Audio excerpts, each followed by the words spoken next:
নিয়ে চলো দুজনকে। চালটা কি অজয়?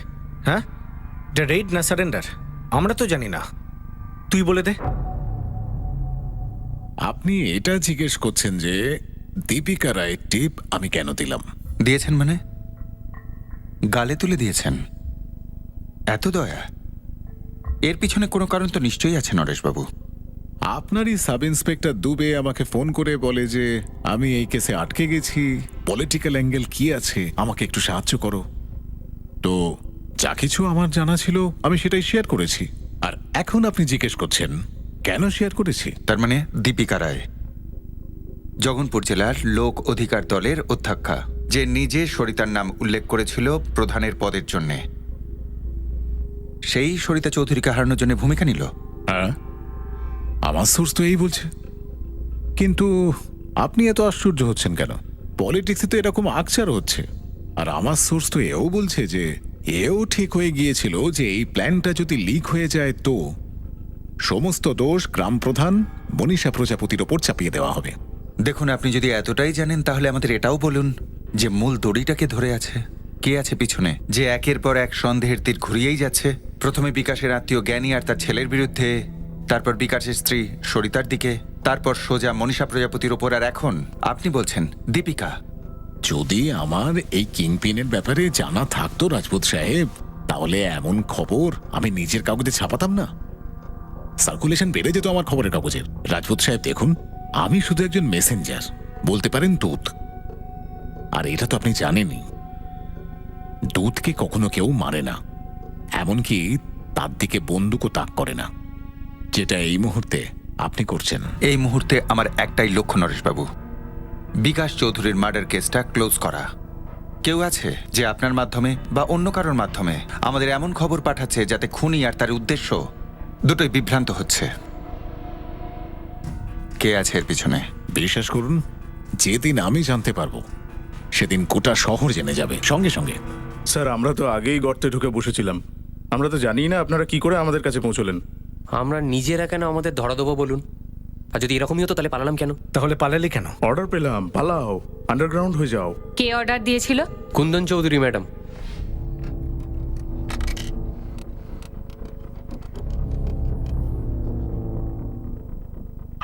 হ্যালো অজয়, কুন্দন। বলো কুন্দন ভাই। সাগরকে নিয়ে কেটে পড়, আন্ডারগ্রাউন্ড হয়ে যা। ঘর ফোন সবকিছু বন্ধ। আমি কন্ট্যাক্ট করা না পর্যন্ত তোরা কিন্তু চেষ্টা করবি না। স্যার, আমি সাগরকে বললাম, আর আমরা দুজন এলাকা ছেড়ে দিলাম। স্যার, আমরা তো এখন ব্যাপারটা জানতে পারলাম যে বিকাশ চৌধুরীর মার্ডারের জন্য আমাদের আন্ডারগ্রাউন্ড হতে বলেছে। দুধ খাস তোরা, ভালো ছেলে তো, তাই না? হ্যাঁ, মা বাবা বললো বাবা আন্ডারগ্রাউন্ড হয়ে যা, তোরা হয়ে গেলি। কি কেন কিচ্ছু জিজ্ঞেস করলি না? আপনার কাছে যদি ডিএসপি সাহেবের অর্ডার আসে তো আপনি জিজ্ঞেস করেন কখন, কেমন, কিভাবে। উনি আপনার মালিক, চৌধুরীবাবু আমার মালিক। তাহলে দুজন মালিক কি একসাথেই ছিল যখন তোরা দুজন বিকাশকে মেরেছিলিস? আমরা বিকাশবাবুকে মারিনি। যদি অর্ডার আসতো তখন মারতিস তো? তখনকার কথা তো তখন ভাবতাম না স্যার, আমাদের তো এরকম কথা বলাই হয়নি। তাহলে জ্ঞানী আর ওর ছেলেওকে মেরেছে? এবার আমরা এটা কি করে বলবো? এখন ভালোভাবে জিজ্ঞেস করছি তো, আমল দিচ্ছিস না। হাত পা ভেঙেও কথাটা বার করতে পারি। ম্যাডাম, আপনি কলা ছুললে কিন্তু কলাই পাবেন, কাঁঠাল নয়। আরে আমরা তো বলছি যে আমরা কিচ্ছু জানি না। আর দেখুন স্যার, নিজেদের উদ্দেশ্য পূরণ হয়ে গেল আর আমাদের গ্রাম ধরিয়ে দিল। উদ্দেশ্য কি ছিল? গেমটা কি ছিল? যদি খেলতে জানতাম তাহলে এরকম ছিঁচকে চোর হতাম নাকি? যেরকম বলা হয় ঠিক সেরকমই করি, ব্যাস। কিন্তু স্যার, বিকাশকে আমরা কিন্তু মার্ডার করিনি। এক মিনিট ইন্সপেক্টর, আপনি আমাকে কি ব্যাপারে জিজ্ঞাসাবাদ করছেন? পার্টি পলিটিক্সে কি হয় আর কি না তা জেনে আপনার কি কাজ? দয়া করে বলবেন আমার নামে আপনাকে কে নালিশ করেছে? প্রশ্নের উত্তর প্রশ্ন হয় না দীপিকা দেবী। আমি আপনাকে জিজ্ঞেস করেছি যে বিকাশ চৌধুরী কি আপনার পথের কাঁটা ছিল? উত্তরটা হলো ছিল না। এবার আপনি আমার একটা প্রশ্নের উত্তর দিন। এই রাস্তার কাঁটা বিষয় অবধি আপনি পৌঁছলেন কিভাবে? আপনাকে এই জঘন্য খবরটা কে দিয়েছে যে সরিতার হেরে যাওয়াতে আমার হাত আছে? সেই বলেছে যার থেকে জেনেছি যে বিকাশ চৌধুরীর মার্ডারের ব্যাপারে আপনিও জড়িত। তাহলে নিশ্চয়ই সে আপনাকে প্রমাণও দিয়েছে। প্রমাণ আছে আমাদের কাছে দীপিকা দেবী। আপনি আমাদের থানায় আসবেন নাকি আমি লোক পাঠাবো আপনার অফিসে? একটা কথা মাথায় রাখো দীপিকা, যদি আমাকে ডুবতে হয় তাহলে তোমাকে নিয়ে ডুববো। বিকাশ চৌধুরী মার্ডার কেস একটা বলের মতো বিভিন্ন খেলোয়াড়ের পায়ে পায়ে ঘুরছিল, আর আমরাও সেই খেলোয়াড়দের সঙ্গে লড়াই করছিলাম যাতে সত্যিটা আমাদের হাতে উঠে আসে। খেলোয়াড়রা একে অপরের দিকে শুধু বলটা ঠেলেই দিচ্ছিল না, বরং খুব সহজেই নিজেদের ওপরের সন্দেহটাকেও সরিয়ে দিচ্ছিল। চোরের মন বোঁচকার দিকে। কিছু ঘটার আগেই সাগরেদের আন্ডারগ্রাউন্ড করে দিলে। যখনই বিকাশের মার্ডারের খবরটা পাই, জানতাম সবাই আমার উপরেই আঙুল তুলবে। পোস্টমর্টমের মার্ডারটাকে অ্যাক্সিডেন্টের রূপ দেওয়ার চেষ্টা করা হয়, আর এসব হওয়ার আগেই আমরা বুঝে গেছিলাম যে আমাদের উপরে দোষ চাপানো হবে। আর সরিতা যে আমাদের কথা বলবে আমরা জানতাম। আপনি আমাদের বেল অপোজ করার বদলে আর ইন্টারোগেট করার বদলে সরিতা কাকির বাড়িতে গিয়ে জিজ্ঞেস করতে পারেন যে উনি এত মিথ্যা কথা কেন বলছেন, কেননা সেদিন রাতে ওনার বাড়িতে আমরা যাইনি। কিন্তু ফোনটা তো গিয়েছিল তোমার পেয়াদা অজয়ের কাছে, তাকে আন্ডারগ্রাউন্ডে যাওয়ার জন্যে। হ্যাঁ গিয়েছিল। অজয় কানজি আর সাগর ভাট আমাদেরই পেয়াদা, আমাদেরই লোক, ফলে স্বাভাবিক আমাদের নাম তো উঠতই। তারপর আপনি ওদের টানতে টানতে এখানে নিয়ে আসতেন, ওদের মেরে ধরে জবরদস্তি আমাদের নাম নিতে বাধ্য করতেন। ওই জন্য আমি কুন্দনকে বলেছিলাম যে ওদেরকে বাইরে পাঠিয়ে দে। স্যার আপনি বোঝার চেষ্টা করুন, এটা কিন্তু পলিটিক্যাল গেম। আমাদের ব্যক্তিগত পারিবারিক ঝামেলাকে কাজে লাগিয়ে আমাদের ফাঁসানোর চেষ্টা করা হচ্ছে। পলিটিক্যাল গেম তো তোমরাও কম খেলছো না। নিজেরই ফ্যামিলি মেম্বারের বিরুদ্ধে মনীষা প্রজাপতিকে ভোটে জেতালে। হ্যাঁ নিশ্চয়ই জিতিয়েছিলাম, আর এই কাজের জন্য আমরা প্রচুর টাকা খরচ করেছিলাম। একদিন যারা এই কাজটা করিয়েছিল, এখন ওরা একটা অন্য গেম খেলছে। ওরা আপনার কাঁধে বন্দুক রেখে আমাদের দিকে নিশানা করছে। নাম বলো, জ্ঞানী তাদের নাম বলো যাদের হাতে বন্দুক আছে, আর বলো এই খেলার উদ্দেশ্য কি। শুধুমাত্র বড়লোক ছিল বলেই বিকাশ চৌধুরীকে মারা হলো?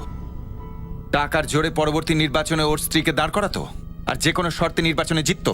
হয়তো এটাই কারণ হবে, কিন্তু প্রশ্নটা করুন গ্রাম প্রধান মনীষার কাছে, দীপিকা রায়ের কাছে।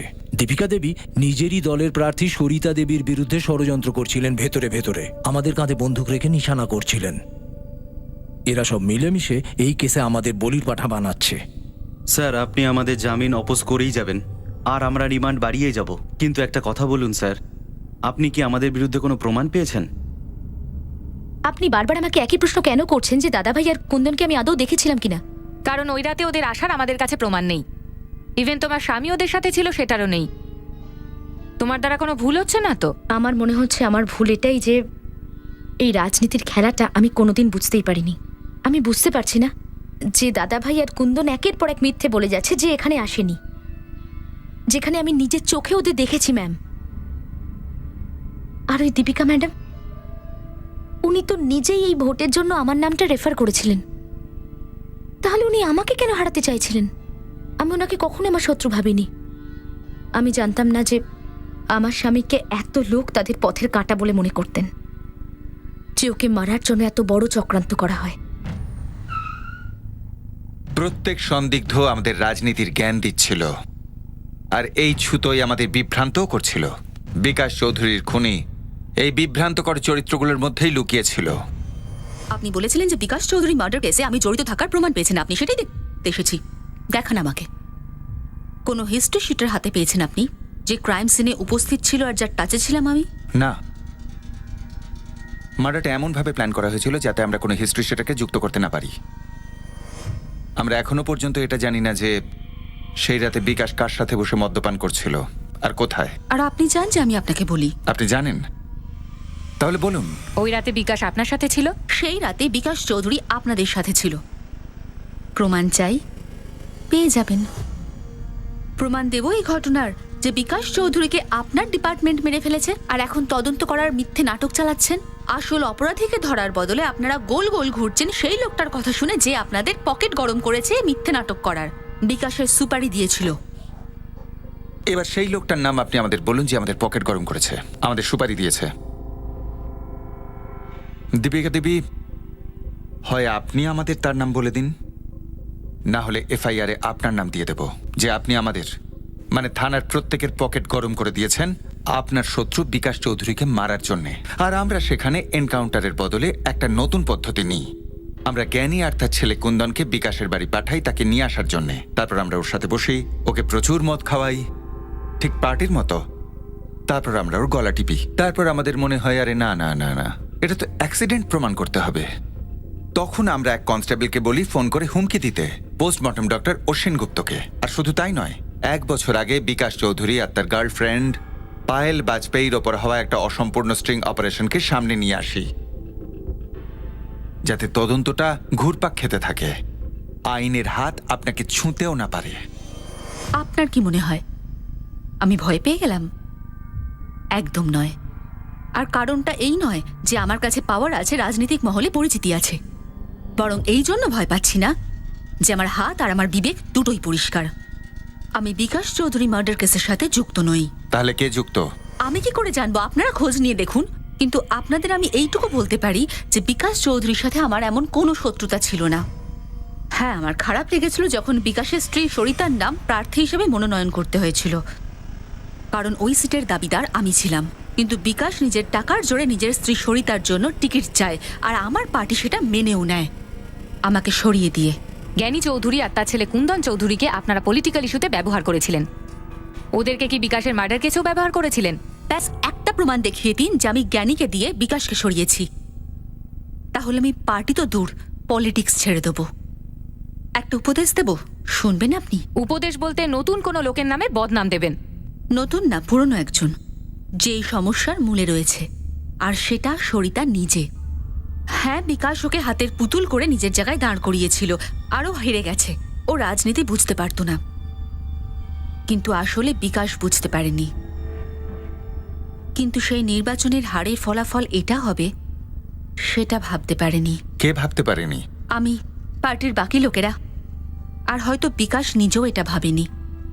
সরিতা ওই হারের পর সম্পূর্ণ বদলে গেছিল। বিকাশ নিজের লাভের জন্য সরিতাকে টাট্টু বানিয়ে রাজনীতির ময়দানে নামিয়ে তো দিয়েছিল, কিন্তু পুতুলের মধ্যে প্রাণ এসে যায়। ও এখন নিজে পলিটিক্সে ইন্টারেস্ট দেখাচ্ছে।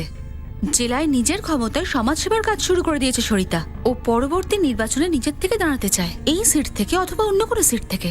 এই কথাটা তো নিশ্চয়ই জানায়নি। এবার আপনি সোজাসুজি আঙুল তুলছেন সরিতার দিকে, যে সরিতাই তার স্বামী বিকাশকে খুন করিয়েছে। অসম্ভব। রাজনীতিতে অসম্ভব বলে কিছুই হয় না, স্যার। সন্দেহের তীর আবার সরিতার দিকেই ঘোরানো হলো। যেরকম ওই হুমকি দেওয়া লোকটা বলেছিল। স্যার, একটা ব্যাপার পরিষ্কার, এই খেলার সব খেলোয়াড় একটা ব্যাপার পরিষ্কার করে জানে যে বিকাশের আত্মীয় জ্ঞানী আর ওর ছেলের বিরুদ্ধে আমরা কিছুই পাইনি। আমাদের কাছে কোনো পোক্ত প্রমাণ নেই যাতে করে আমরা প্রমাণ করতে পারি যে জ্ঞানী কুন্দন ওর বাড়িতে গেল, ওকে বাইরে নিয়ে এলো, তারপরে মদ খাইয়ে ওকে মেরে ফেললো। তাহলে কি এই কেসটাও ওই সব পলিটিক্যাল আনসলভড কেসগুলোর মধ্যে জড়ো হবে, যেগুলোর কোনো প্রমাণ পাওয়া যায়নি? স্যার, হয়তো এই খুনটা এই উদ্দেশ্যে করা হয়েছিল, টপ লেভেলে করা হয়েছিল এই প্ল্যানিং। টপ লেভেল বলতে লোক অধিকার দলের প্রধান জড়িত নয় তো এই খুনের সাথে? রামনাহাল পাঠক। আমি বলেছি? তুমি বলতে চাইছো যে আমি তোমার নাম বলেছি? আর কে রকম করতে পারে পাঠক বাবু? এভাবে সমস্ত সুতোগুলোকে আপনি ছাড়া একসাথে কে টানতে পারে? তোমার অত্যন্ত সাহস আছে, নিজের পার্টির সঙ্গেই বেইমানি করছো। মনীষাকে সাহায্য করে নিজের পার্টির সদস্যকে হারানোর চেষ্টা করেছো। একবার নয়, 1000 বার বলেছি আপনাকে, জগনপুরের সিটে একমাত্র আমার অধিকার আছে। বছরের পর বছর নষ্ট করেছে এই জায়গাটা তৈরি করতে। আর আমিও তোমাকে 1000 বার বলেছি, এবার নয়, এবার টিকিটের লোভ করো না। আগের কথা ভুলে যাই না পাঠক বাবু। যাই হোক, পুলিশকে আপনার নাম বলিনি। আর যদি নিতে তাহলে কি আমার উপর পাহাড় ভেঙে পড়তো?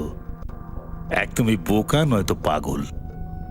আর পলিটিক্সে এদের যায় হয় না। তাহলে আমাকে এই কেসে কেন ফাঁসানো হচ্ছে? তুমি কি খুনের সঙ্গে জড়িত? পাঠক বাবু, আপনি খুব ভালো করে জানেন যে আমি এই মার্ডার কেসে জড়িত নই। দীপিকা, পরের বার সাবধানে থেকো, লাইন ক্রস করো না। বুঝে গেছি। দেখুন পাঠক বাবু, আমি হাত জোর করে বলছি যে প্লিজ এই আগুনটাকে নিভিয়ে দিন। যে আগুন আমি লাগাইনি সেটা আমি কি করে নেভাবো? তবে তুমি এটুকু জেনে রাখো, যদি তুমি বিকাশ চৌধুরীর খুনের সঙ্গে জড়িত না থাকো তাহলে এ আগুন তোমার গায়ে লাগবে না। ওদের মত অনুযায়ী এই কেস নতুন কোনো আগুন ধরায়নি। আমরা আমাদের শেষ পর্যন্ত চেষ্টা চালাচ্ছিলাম। আমরা তারপর সরিতার স্টেটমেন্টগুলো বিকাশের মায়ের সঙ্গে কথা বলে যাচাই করার চেষ্টা করছিলাম, কিন্তু ওনার কিছুই মনে পড়ছিল না।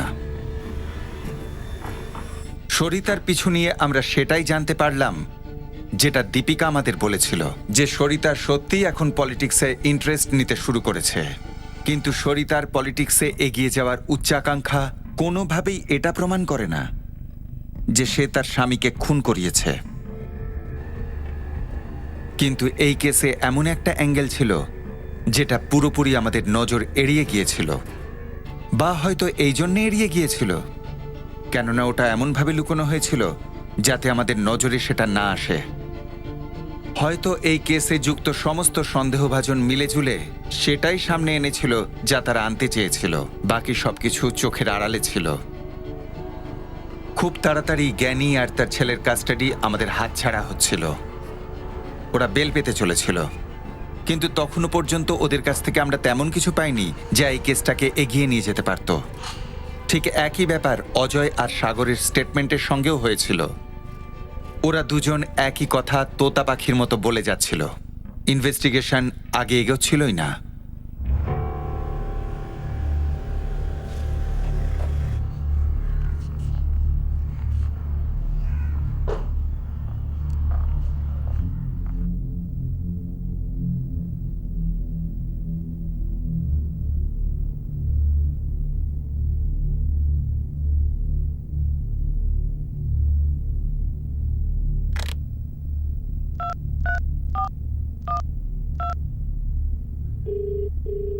লোক অধিকার দলের প্রধান রামনিহাল পাঠককে কোশ্চেনিং করতে চাও?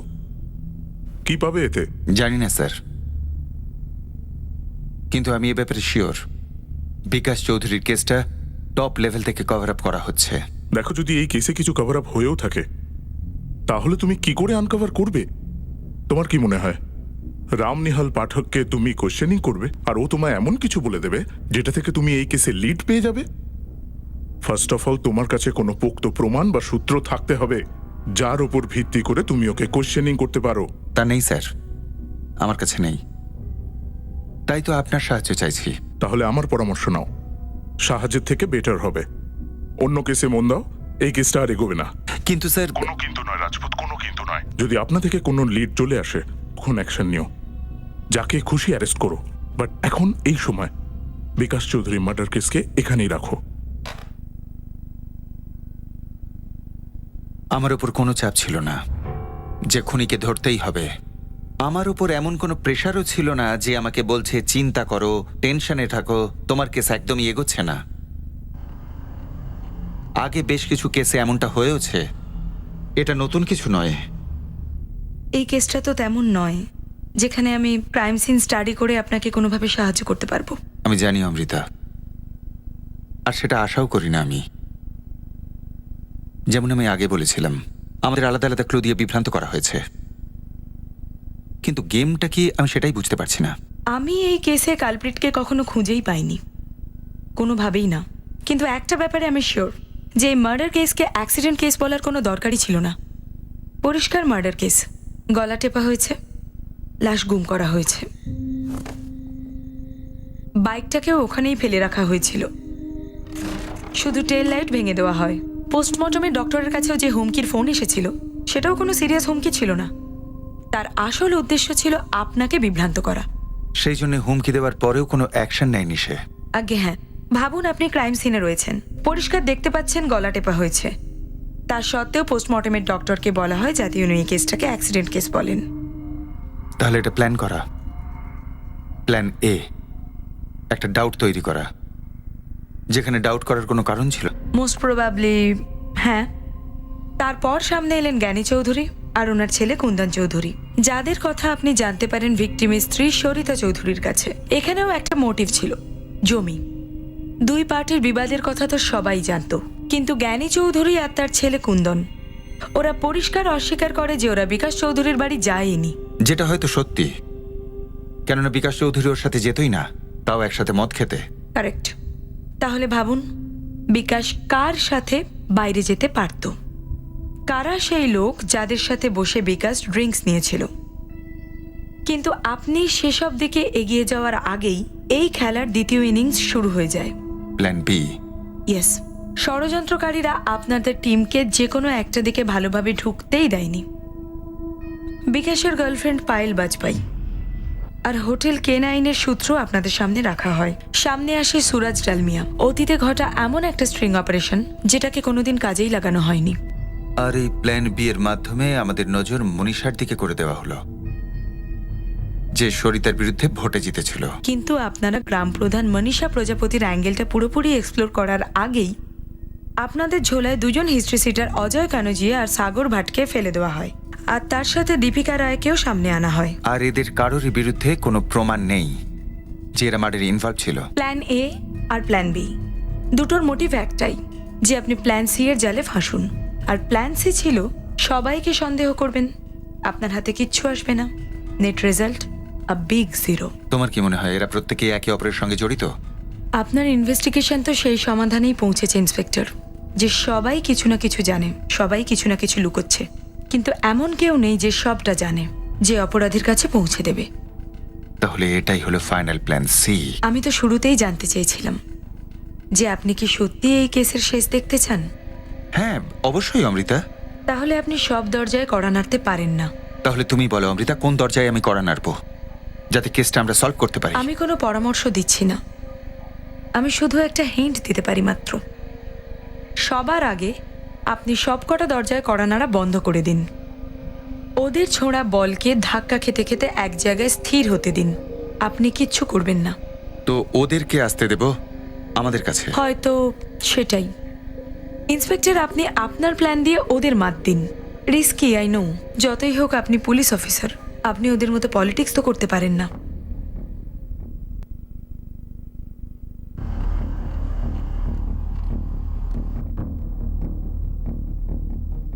আগামী দিনে এমন কিছু হতে চলেছিল যা এই থিতিয়ে পড়া কেসটাকে আবারও চাঙ্গা করে সামনে আনতে চলেছিল। খুব শীঘ্রই আমাদের দরজায় কেউ কড়া নাড়তে চলেছিল।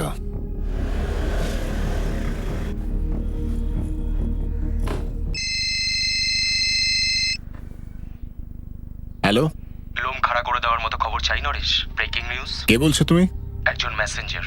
কেমন ধরনের মেসেঞ্জার তুমি? বেনাম নিরুদ্দেশ মেসেঞ্জার, উড়ন্ত পাখি, অজ্ঞাত সূত্র। যে নামটা তোমার পছন্দ সেটাই রেখে দাও তুমি।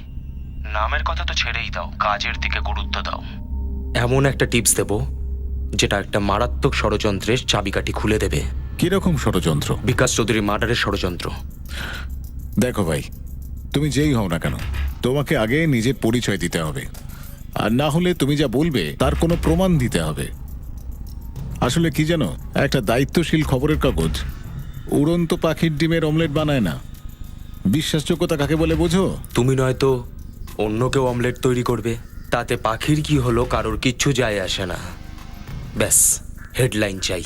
তুমি চাও নাকি চাও না নরেশ?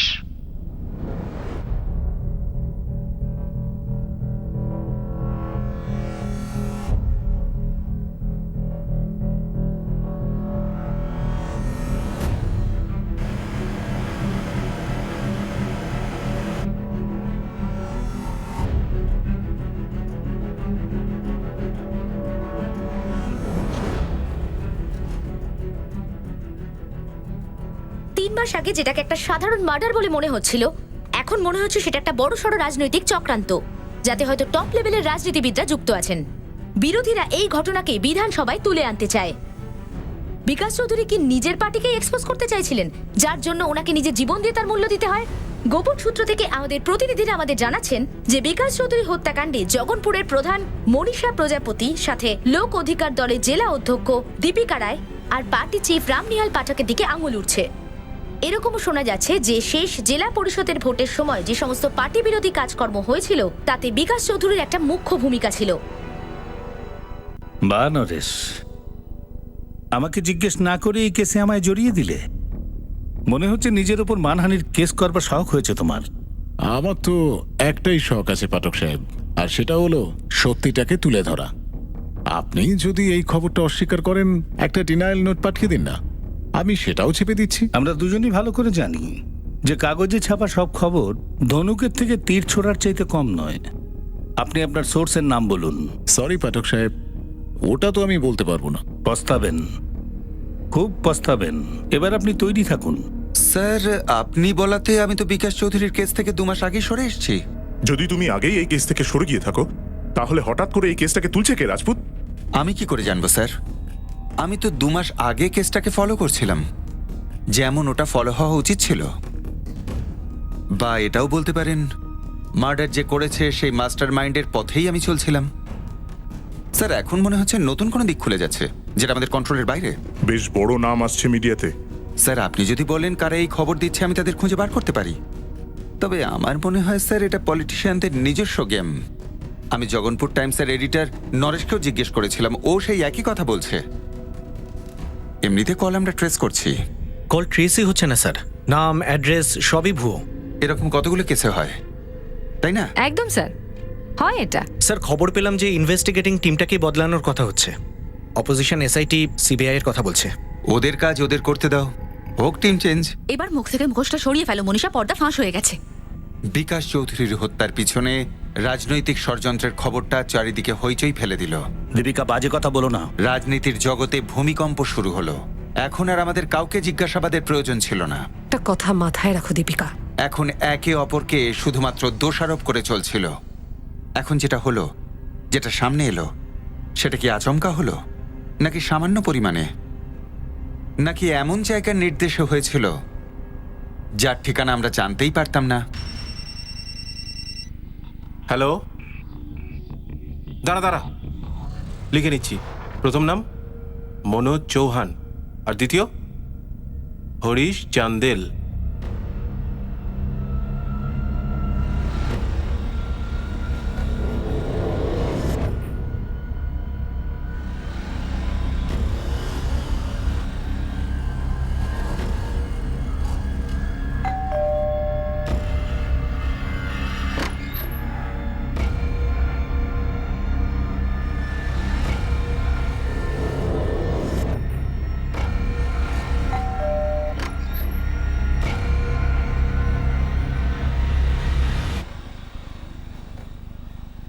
খবর হলো আমার সাকরে 4 দিন আগে আমাকে দুটো নাম বলেছে, মনোজ চৌহান আর হরিশ চান্দেল, আর বলেছে যে এরা দুজন নিয়মিত বিকাশ চৌধুরীর বাড়িতে যাতায়াত করে। আমি দুজনেরই খোঁজ নিয়েছি, দেখলাম হ্যাঁ যাতায়াত তো আছে। পার্টির কর্মী? আমিও তাই ভেবেছিলাম স্যার, কারণ আজকাল তো সরিতা দেবীও পলিটিক্সে আসার পর অনেক ফরওয়ার্ড হয়ে গেছেন আর অনেক সমাজসেবাও করে চলেছেন। কারা এই দুজন? আর তুই খোঁজ নিয়ে কি জানতে পারলি এই ছেলে দুটোর ব্যাপারে? স্যার আমার সঙ্গী জানিয়েছে যে ওরা অনেকদিন ধরেই সরিতা চৌধুরীর বাড়িতে যাতায়াত করছে, আর বলেছে যে ওরা নাকি লাখপতি হওয়ার স্বপ্ন দেখ। আমি সোজাসুজি বললাম যে 5 লাখের থেকে 1 টাকাও কম নেব না। তো কি বললো? বললো দিয়ে দেবে।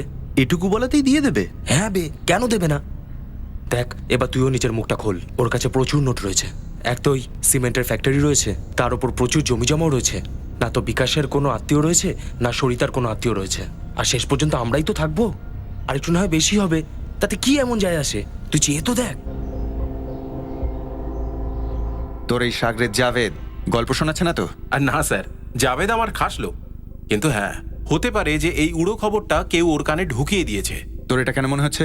কারণ জাভেদ বলছিল যে এরা খুব ভালো বন্ধু আর এরা এখানেই থাকে, কিন্তু বেছে বেছে ওরা সেই দিনই এসব কথা বলল যেদিন জাভেদ ওদের সামনে বসেছিল, আর সেটাও তখন যখন এই মার্ডার কেসটার হাওয়া চলছে। স্যার ওই অজ্ঞাত কলারও কিন্তু সরিতার দিকে ইশারা করেছিল, আর দীপিকাও কিন্তু ডিরেক্টলি ওর কথা বলেছিল। ওই সময় আমাদের গোল গোল ঘোরাচ্ছিল, অভিনয় করছিল আমাদের সামনে। এবার বোধহয় পথে আসবে। এখন যখন ক্রাইম সিনটা দেখছি আমার মনে হচ্ছে এটা ক্রাইম সিন ছিলই না, এই সব কিছু একটা সেট আপ। আমার মনে হয় না বিকাশ চৌধুরী সেই রাতে বাড়ি থেকে জীবিত বেরিয়েছিলেন। ওই অজ্ঞাত কলার আমাদের সরিতার দিকে ঠেলেছিল? আগে না, ওই কলার আপনাকে সরিতার থেকে দূরে সরানোর জন্য ফোন করেছিল। একদিকে ও বিকাশের কাজিন জ্ঞানী চৌধুরী আর ওর ছেলেকে নিরাপরাধ বলছিল যাতে আপনার সন্দেহ বেড়ে যায়, আর অন্যদিকে ও সরিতার নাম বলছিল যাতে আপনি উল্টোটা করেন। সরিতাকে লিড নয় ইন্সপেক্টর, মিসলিড ভাবুন। যেটা আমরা বুঝেওছিলাম। নেক্সট ওরা কি করলো? সরিতার মোটিভ দিল, যেটা হলো পায়েল বাজপাই, কিন্তু ওর মাধ্যমে সরিতা অবধি পৌঁছলেন? নো। কোথায় পৌঁছলেন? মনীষা প্রজাপতির কাছে, তারপর দীপিকা রায় অবধি। তাহলে অজ্ঞাত ওই কলার সরিতাকে তার সন্দিগ্ধ বলে আপনার ডাউট লিস্ট থেকে সরিয়ে দিল, আবার আপনাকে বিভ্রান্ত করলো। এই কলার সরিতার পেয়াদা হতে পারে ইন্সপেক্টর। এই গোটা গেমটার রিমোট কন্ট্রোল হয়তো সরিতা চৌধুরীর হাতেই রয়েছে, কিন্তু সরিতার মোটিভ কি ছিল সেটা ক্লিয়ার হওয়া এখনো বাকি। তবে একটা কথা আমি জোর দিয়ে বলতে পারি যে বিকাশ চৌধুরী সেই রাতে বাড়ি থেকে বেরিয়ে কোনো ব্যক্তির সাথে ড্রিঙ্ক নেয়নি। তুলে নাও ওই মনোজ আর হরিশকে, খোঁজ নিতে হবে এরা সত্যি বলছে কিনা। মনে হচ্ছে ষড়যন্ত্রের জালটা আলগা হয়ে গেছে, এবার পর্দা উঠে যাবে। সরিতাই মনে হচ্ছে কালপ্রিট।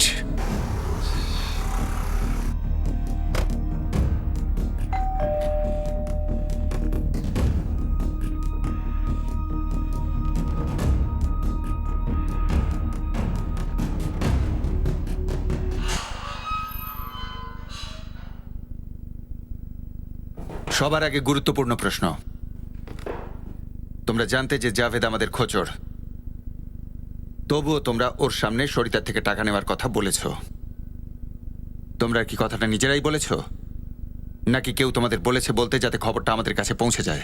আমরা কারোর সামনে কোনো কথা বলিনি। আর আমরা কোথা থেকে টাকা পয়সা পাবো স্যার? দেখো সোনার টুকরো ছেলেরা, তোমাদের মুখ দেখে একদমই মনে হচ্ছে না যে তোমরা আমাদের আদর সহ্য করতে পারবে। 5 লাখ টাকা কি সুপারিশ ছিল? না না স্যার, আমরা ওইসব কোনো কাজ করি না। স্যার, আপনি যেরকম ভাবছেন আমরা সেরকম নই স্যার। এই টাকাটা কি জন্যে সরিতা তোমাদের দিচ্ছিল? উনি সবার সামনেই টাকা দিতেন, বিকাশবাবুর সামনেও দিতেন। কোন কাজের জন্য দিত আর কত? 1000-এর ওপরই দিত, কখনো 5 দিত তো কখনো 10। কিসের জন্য টাকা পয়সা দিত?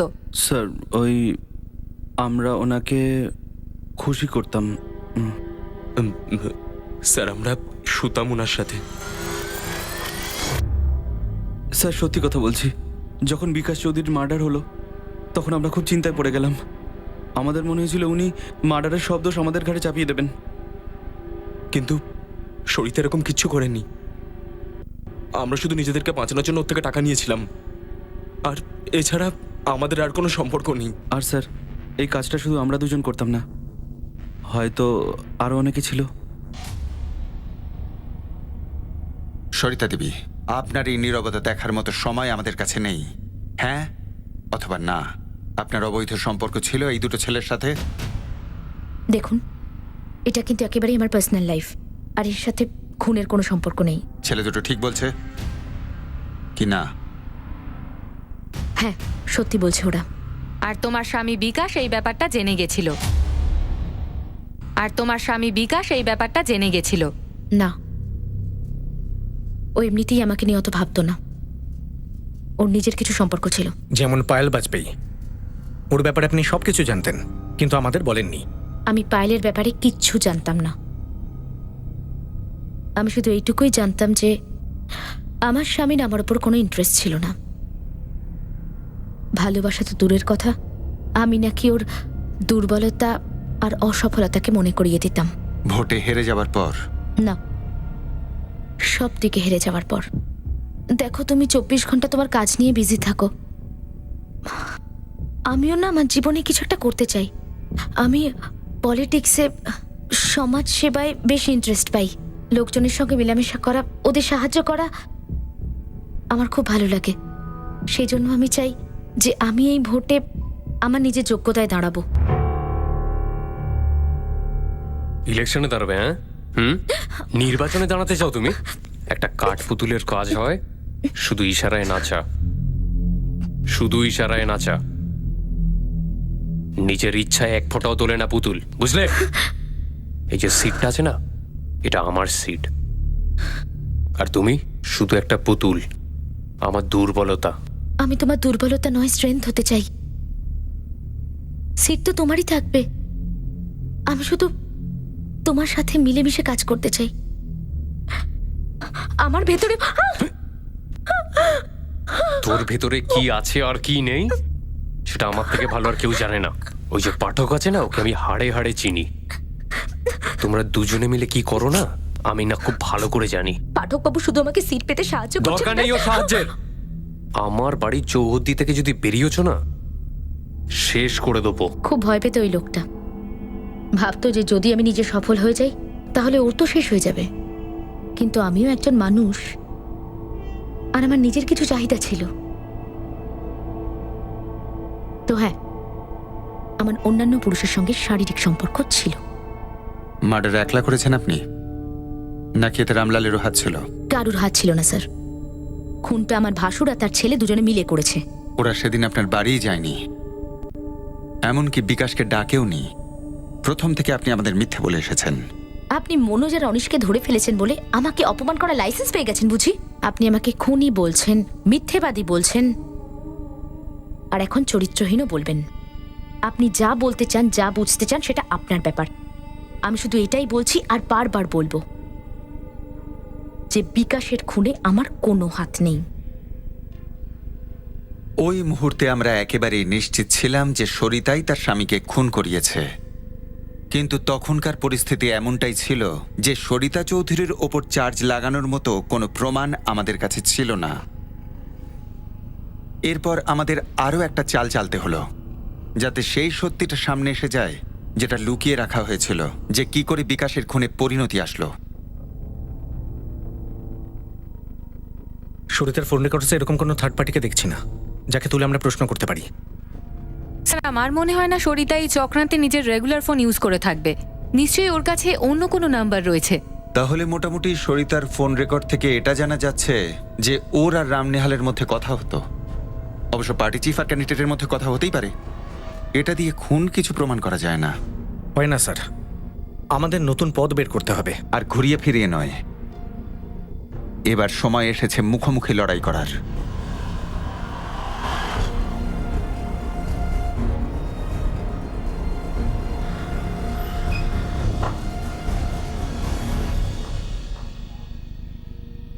আপনি জানেন আপনি হুমকি দিচ্ছেন, আর এটা জানেন কাকে দিচ্ছেন? না পাঠকবাবু, আমি শুধুমাত্র আমার ডিউটিটাই করছি। কিছু দরকারি প্রশ্ন করব। যদি হুমকি দেওয়ার থাকতো তাহলে অজ্ঞাত ফোন থেকে করতাম, সবাই যেমন করে থাকে। আপনি জানেন নিশ্চয়ই। হুমকির পরে আবার ব্ল্যাকমেল? একটা প্রবাদ আছে, চোরের মন পোঁচকার দিকে। আবার চোরও বলছেন? মনে হচ্ছে আপনার ট্রান্সফার দরকার ইন্সপেক্টর, নাকি সাসপেন্ড হওয়ার ইচ্ছে? আমার ইচ্ছে বিকাশ চৌধুরী মার্ডার কেসের ফাইলটা এক্ষুনি বন্ধ করার। সরিতা চৌধুরী তার স্বামীর মার্ডার কেসটা রচনা করেছেন, আর এই গভীর ষড়যন্ত্রে কেউ যদি তাকে সাহায্য করে থাকে সেটা শুধুমাত্র একজনই, আপনি। আপনি সোজাসুজি আমার উপর অভিযোগ আনছেন। আমার মনে হয় আপনার সিনিয়রের সঙ্গে কথা বলা দরকার। আর তার সঙ্গে কথা বলে আপনি এই কেস থেকে আমাকে সরিয়ে দেবেন, ট্রান্সফার করিয়ে দেবেন। আমার পোস্টিং দূরে হয়ে যাবে, আমি চুপচাপ চলে যাব, কিচ্ছু বলবো না। আপনার প্রবলেমটা কোথায়? আর অন্য কোনো কেস নেই? অনেক কেস আছে স্যার, এটাও তাদের মধ্যেই একটা। যদি অন্য কেস হতো তাহলে সাসপেক্টের নাকে দড়ি দিয়ে ঘষটে টেনে নিয়ে যেতাম আর টর্চার করে তার মুখ দিয়ে বলিয়ে নিতেন, যেটা এই কেসে সম্ভব নয়। এটাই সমস্যা, তাই না? সমস্যা এটাই পাঠকবাবু, যে এই কেসে যুক্ত অপরাধীরা ভাবছে যে তারা ছাড় পেয়ে যাবে, আর আপনি কিচ্ছু করতে পারবেন না। তাহলে ক্লোজ করে দিন না এই কেসটা। আপনি তো সুপারম্যান নন। আর যদি আমার কথা বলতে চান, শেষবার বলছি, আমি বিকাশ চৌধুরীর খুনের সঙ্গে কোনোভাবেই জড়িত নই। কিন্তু কেউ তো আছে যে নাগালের বাইরে। আমায় তার কাছে পৌঁছতে হবে পাঠকবাবু। আমি আমার শুভেচ্ছা জানাচ্ছি।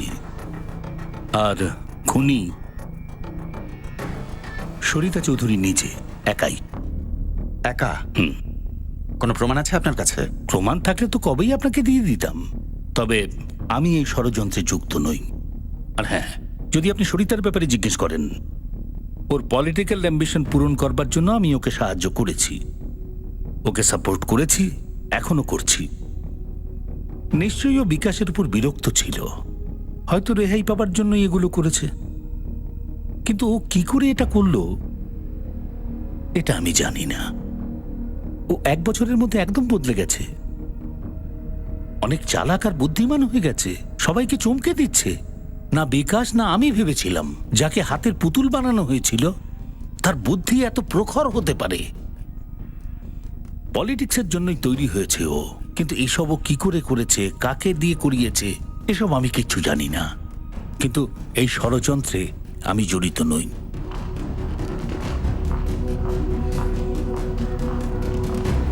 কিন্তু এই ষড়যন্ত্রে আমি জড়িত নই।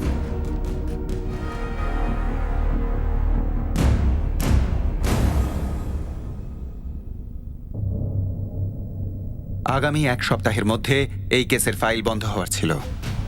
বিকাশ চৌধুরীর খুনের পুরো 3 মাস পরে আমাদের হাতে এলো গিরিশ, পাশের শহরের একজন হিস্ট্রি শিটার। পুরো নাম Girish Bhat sir. Attempt to murder কেসে আমরা ওকে অ্যারেস্ট করেছিলাম।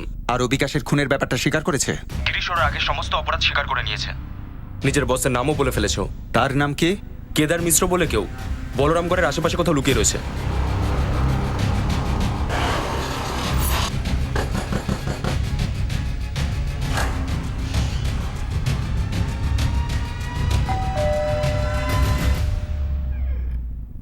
সরিতা, কেদার মিশ্র আর গিরিশ ভাট দুজনেই আমাদের হেফাজতে।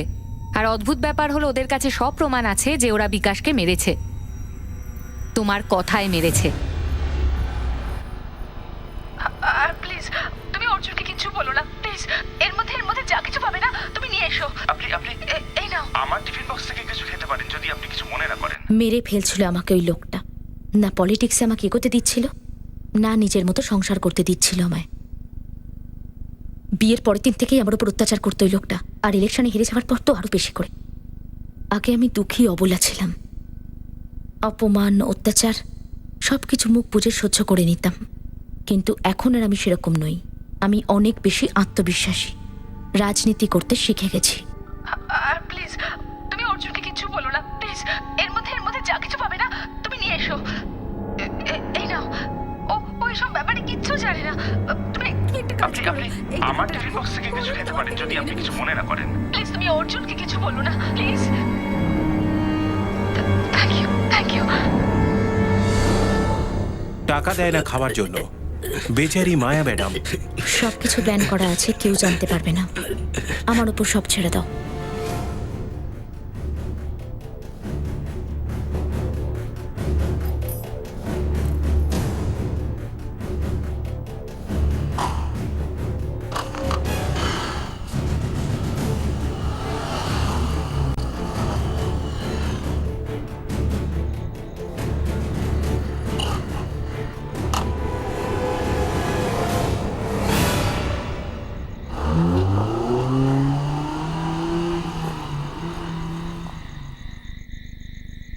খুবই জটিল বুদ্ধিদীপ্ত প্ল্যান করেছিলে সরিতা। পোস্টমর্টেম ডক্টরকে হুমকি, এটা আমি আমার কেরিয়ারে প্রথম দেখলাম। তারপর পায়েল বাজপাইকে লিড দেওয়া, তারপর প্রধান মনীষা প্রজাপতির দিকে ঘুরিয়ে দেওয়া, এবং তারপর দীপিকা রায়ের দিকে। এই প্ল্যানের মাস্টার মাইন্ড কে? তাহলে বলছেন আমি নিরীহ? সে তো একেবারেই নয়। আমি জানতে চাইছি তোমার মালিক কে, আর তুমি তার নাম বলছো না কেন? আপনি নামটা বলে ফেলুন, তোতা পাখির মতো সেটাই আমি আবার বলে দেব। রামনিহাল পাঠক। তার নাম নেব? নাম না নিলেও তুমি তো আর পার পাবে না। পলিটিক্সের থেকে এটা নিশ্চয়ই জেনেছো যে নৌকো ডুবে গেলে সবাই তা থেকে লাফ মারে। আমি এই নৌকোটা নিজে একাই চালাচ্ছিলাম ইন্সপেক্টর, কারণ এই জার্নিটা আমাকে একাই কমপ্লিট করতে হতো। বিকাশকে নিয়ে আমি ফেড আপ হয়ে গেছিলাম পুরোপুরি। আমার কোনো মালিক ছিল না, আর সেটাই তো আসল কারণ। কেউ আমাকে মালিক হতেই দিচ্ছিল না। গিরিশ আর কেদার নিজেদের অপরাধ স্বীকার করে নিয়েছিল। কেদার আমাদের এটাও বলেছিল যে ফোনে হুমকিগুলো ওই দিচ্ছিল। সরিতা চৌধুরী এটাই বলতে থাকলো যে সে একাই এই দুই ক্রিমিনালকে দিয়ে বিকাশকে খুন করিয়েছে, আর তার দেওয়া বয়ান অপরাধের সঙ্গে পুরোপুরি ম্যাচ করে গিয়েছিল। আর যদিও আমরা ভেবেছিলাম যে এই ঘটনায় সরিতার ওপরেও কারোর হাত রয়েছে, কিন্তু আমরা তার কোনো প্রমাণ পাইনি। আমাদের রেকর্ডে এই কেসটা ক্লোজ হয়ে গেছে, কিন্তু প্রকৃতপক্ষে তখনই ক্লোজ হবে যখন কেসটা কোর্টে যাবে, শুনানি হবে, আর দোষীরা শাস্তি পাবে। এই কেসটায় সরিতা চৌধুরী আমাদের যথেষ্ট বিভ্রান্ত করেছে। প্রত্যেকেই সন্দেহভাজন ছিল, প্রত্যেকেই অন্যকে ফাঁসানোর জন্য জাল বিছিয়ে রেখেছিল যাতে সবাই তালে তাল মেলাতে পারে। কিন্তু অবশেষে সব সূত্রগুলো জুড়ে গেল। আমরা আমাদের তরফ থেকে সব রকম চেষ্টা করেছিলাম এটা জানার জন্যে যে এই সূত্রগুলো কি আমরাই জুড়তে পেরেছি নাকি রিমোট কন্ট্রোলে কেউ জুড়ে দিয়েছে। অবশেষে এই সিদ্ধান্তে এলাম যে এই সূত্রগুলো নিজে থেকেই হয়েছে, অন্য কিছু হবার কোনো সম্ভাবনাই ছিল না। পরের এপিসোডে আবার দেখা হবে নতুন কাহিনী নিয়ে ক্রাইম পেট্রোল সতর্কে। জয় হিন্দ।